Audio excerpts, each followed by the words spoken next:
Hi friends, welcome back to my channel. Friends, हम लोग PGBP को लेकर डील कर रहे थे। प्रीवियस क्लास में मैंने केस लॉज कराया था इशू ऑफ शेयर्स को लेकर कि उसका 35D और 37(1) में ट्रीटमेंट क्या होगा। हमने 3 केस लॉ किए थे। हम उसी क्लास को आज आगे बढ़ाते हैं। तो today is video number 34। Today is video number 34 and today we are going to discuss two important case laws. First is General Insurance Corporation of India Limited, GIC of India Limited, Supreme Court, and second one is Mascon Technical Services Limited, Mascon Technical Services Limited.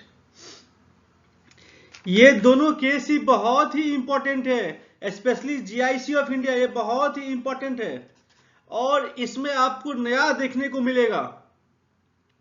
So video के आखिरी तक बने रहिए, आपको कुछ नया सीखने को मिलेगा। हम लोग 35D को लेकर ही डील कर रहे थे और ये आज भी किंतु 35D बोनस इशूज और इशू ऑफ शेयर्स को लेकर ही रिलीवेंट है। तो मेरा एक व्यूअर से रिक्वेस्ट है कि जो लोग मेरा वीडियो को पहली बार देख रहे हैं वो मेरा पिछले जो 35D के जो वीडियोज हैं, जो 2 वीडियो 35D के थे उसको देख ले और कल के वीडियो प्रीवियस डे के वीडियो को देख ले। उसके बाद आप यदि इस वीडियो को देखिएगा तो आपको और अच्छे तरीके से समझ में आएगा, आपके अंडरस्टैंडिंग के लिए अच्छा रहेगा। तो without taking much time I just start my class. देखिए, हमने पब्लिक इशू को लेकर डील किया था और क्या हुआ था, पब्लिक इशू एक्सपेंसेस जो 35D में कवर्ड नहीं है। देखिए मैंने क्या बताया था, एक मिनट, हाँ, public issue expenses which are not covered under section 35D are disallowed at all। मैंने क्या कहा था, जो भी पब्लिक इशू एक्सपेंसेस है जो 35D में कवर्ड नहीं होते हैं वो पूरी तरीके से डिसअलाउड होते हैं। क्यों बताइए तुम? क्योंकि वो आपके 37(1) में भी नहीं आते हैं। सेक्शन 37(1) के कुछ क्राइटेरिया थे। क्या क्राइटेरिया थे? आप यदि मेरा प्रीवियस वीडियो को देखेंगे तो मुझे रिपीट नहीं करना पड़ेगा, लेकिन मैं आपको रिपीट कर दे रहा हूं ताकि आपको समझ में आ जाए। 37(1) में क्या कहा गया था? 37 सबसेक्शन 1 में यह कहा गया था कि जो एक्सपेंसेस सेक्शन 30 से सेक्शन 36 तक कवर्ड नहीं है वो सेक्शन 37 सबसेक्शन 1 में कवर्ड होते हैं। बट उसके 3 कंडीशन है। पहला कंडीशन क्या था? Expenditure should not be of capital nature, capital nature का खर्चा नहीं होना चाहिए। और दूसरा क्या था? Expenditure should not be of personal nature, personal nature का भी नहीं होना चाहिए, बिजनेस के लिए होना चाहिए। और थर्ड कंडीशन क्या थे? Expenditure should be exclusively used for the purpose of business. हमने प्रीवियस क्लास में डील किया था, 3-4 केस मैंने किया था। पंजाब इंडस्ट्रियल डेवलपमेंट कॉर्पोरेशन का हमने केस किया था और हमने किसका किया था? हमने ब्रुक बॉन्ड का किया था। ब्रुक बॉन्ड जो जनसंघ वाले केस थे उसका मैंने किया था। और मैंने क्या किया था? और मैंने एक केस कोडक का किया था। इस तीनों केस लॉ में सुप्रीम कोर्ट ने क्या कहा था? सुप्रीम कोर्ट ने ऑब्जर्व दिया था। सुप्रीम कोर्ट ने क्या कहा था? जो भी एक्सपेंसेस कैपिटल बेस को इंक्रीज करता है वो कैपिटल एक्सपेंडिचर है।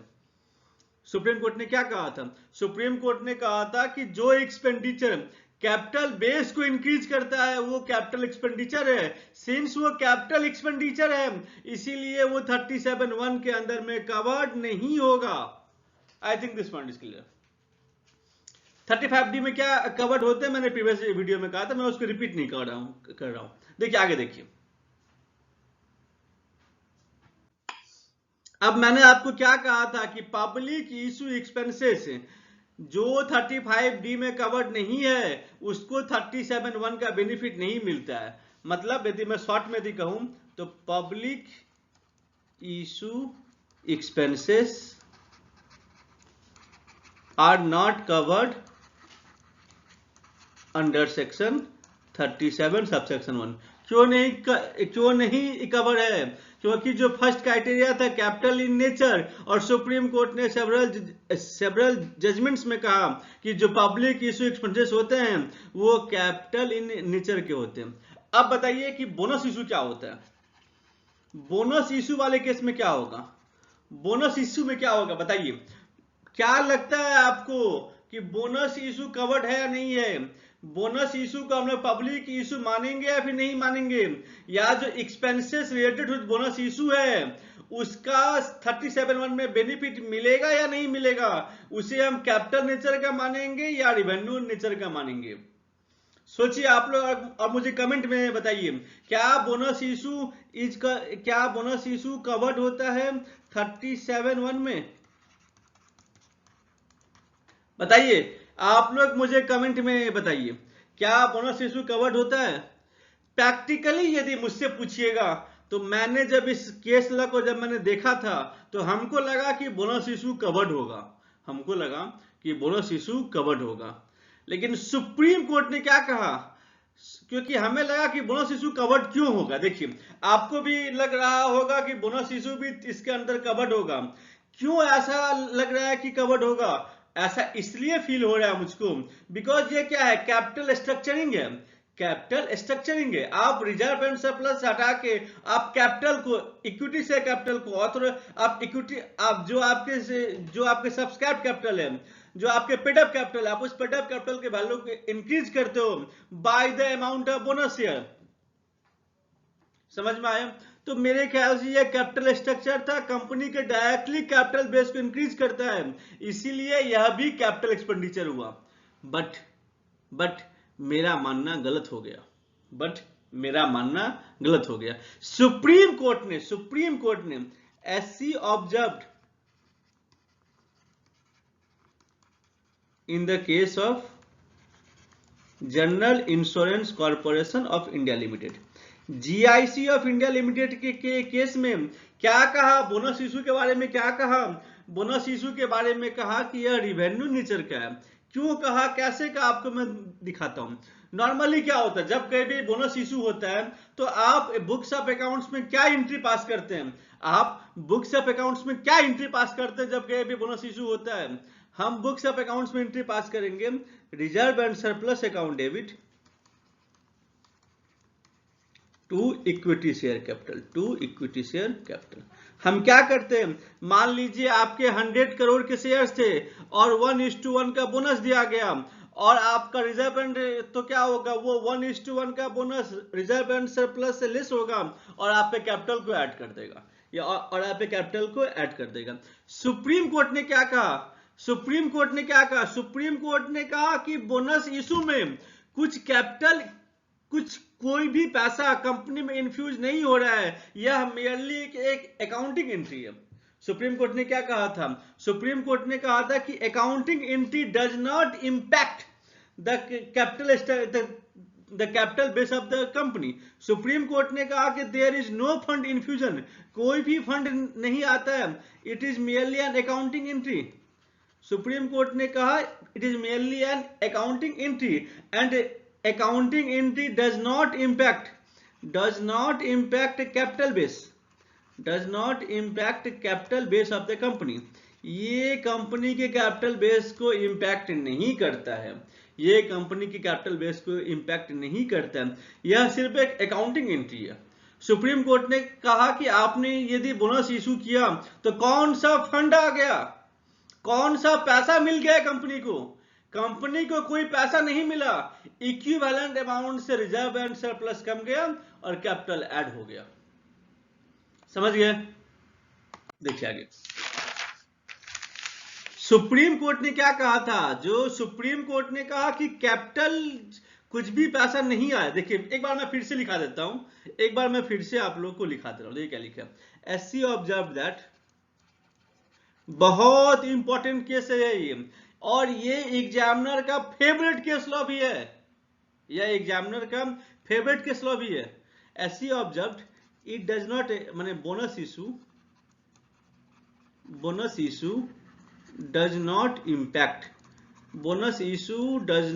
Impact capital employed by company, does not impact capital employed by company. Supreme court ने और क्या कहा था? And no fund infused in company. Supreme court ने यह भी कहा था no funds infused in company, यह कंपनी में तो कोई पैसा नहीं आया।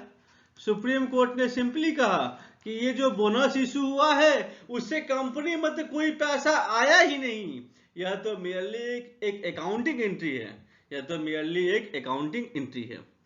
ठीक है, इसीलिए इसने क्या कहा था, since no fund is infused, no capital employed is disturbed, so the expenditure is revenue in nature and the expenditure is allowed under section 37 subsection 1. These expenditure, अब देखिए, the expenditure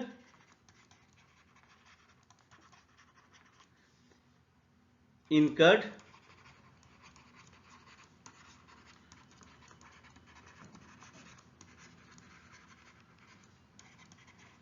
for issue of bonus share is allowed as deduction under section 37 subsection 1. Supreme court ने कहा कि यह आपका deduction allow होगा, यह deduction allow होगा। मेरे ख्याल से ये पॉइंट आप लोग को क्लियरली समझ में आ गया होगा। चलिए एक प्रैक्टिकल एग्जांपल के साथ बुक्स ऑफ अकाउंट्स में क्या एंट्री होता है उसके साथ में नेक्स्ट स्लाइड में डील करता हूं। इसके साथ ही सुप्रीम कोर्ट ने यह भी कहा था इस जजमेंट में, जनरल जीआईसी ऑफ इंडिया के केस में सुप्रीम कोर्ट ने यह भी कहा था कि मुझे अपने पुराने दिए हुए जजमेंट याद है और मैं उसको ओवर रूल नहीं कर रहा हूं।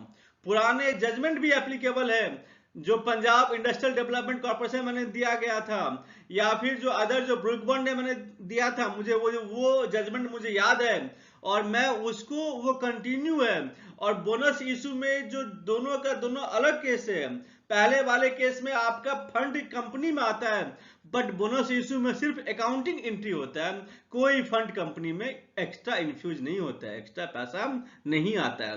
तो अब एक प्रैक्टिकल एग्जांपल के साथ मैं डील करता हूं सुप्रीम कोर्ट का। इसके अलावा भी एक जजमेंट था इसी मैटर पर, वो आपको मैं नेक्स्ट स्लाइड में डील करता हूं। सपोज कीजिए ये हमारा बैलेंस शीट है, ये हमारा बैलेंस शीट है। बैलेंस शीट में क्या है, यहां पर आपका दिया हुआ है ऑथोराइज कैपिटल, ऑथोराइज कैपिटल आपका है 100 करोड़। समझ में आया? ये आपका हो गया paid up capital, paid up capital कितना है 100 करोड़ और रिजर्व एंड सरप्लस है 600 करोड़, रिजर्व एंड सरप्लस है 600 crore.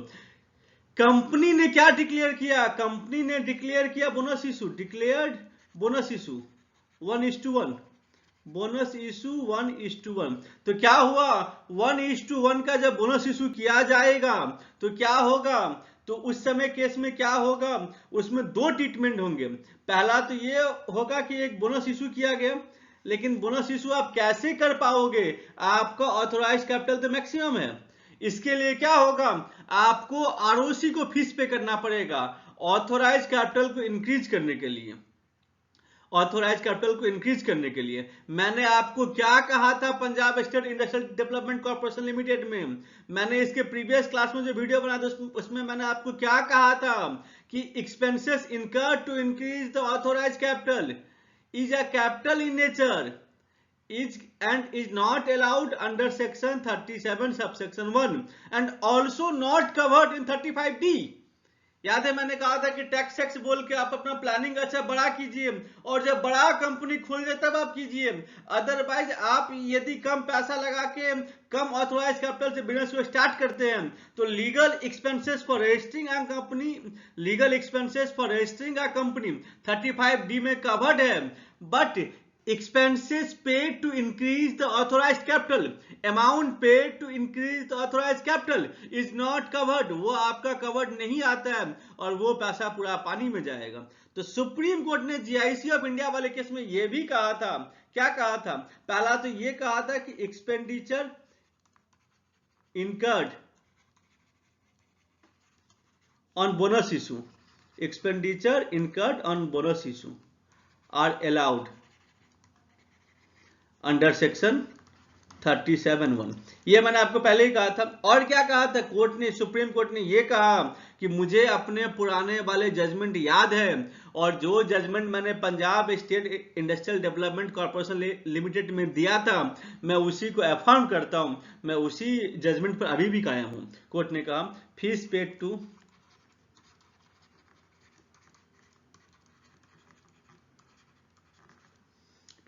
Increase authorize capital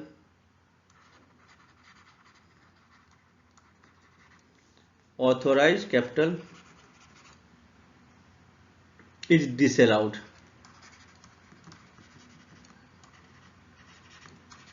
as per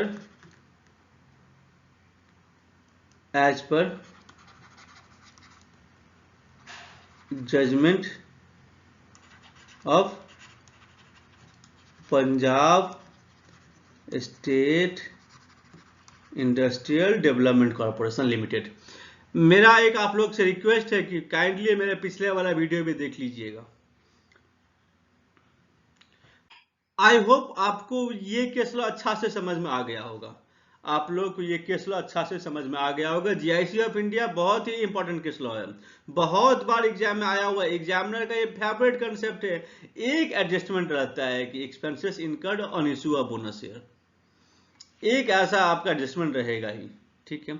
आइए एक केस लॉ और देखते हैं, ये आपका Mescon technical services limited, Mescon technical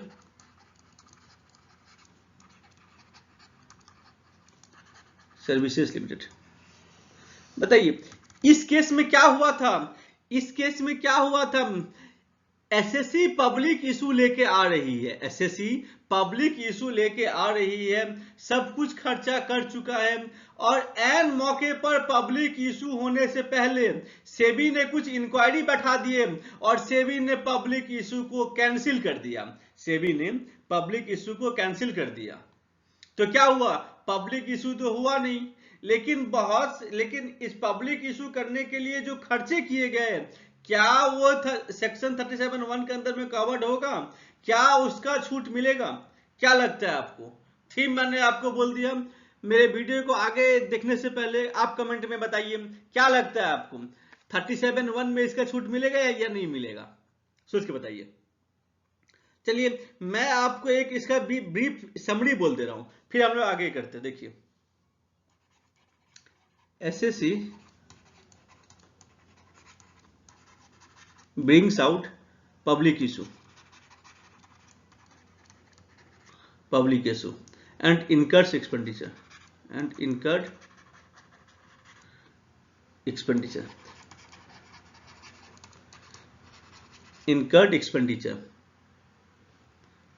also।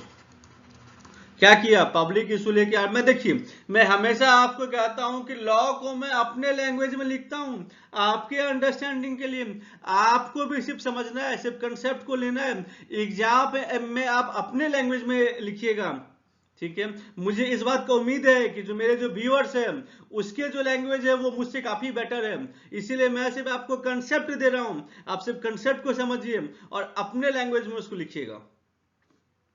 In last moment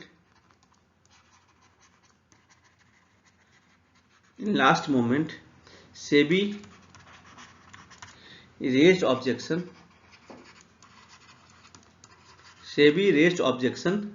and cancelled public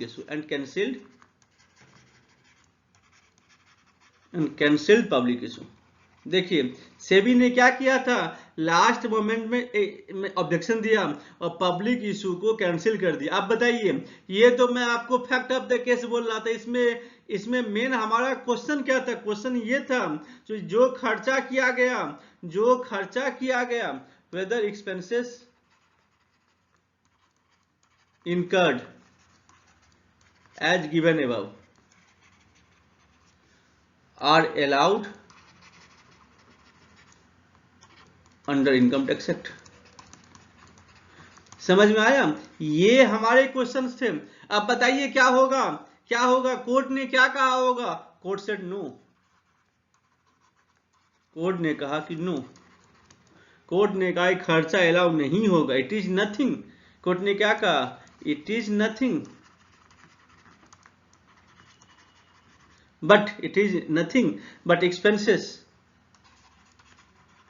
but expenses related to issue of share capital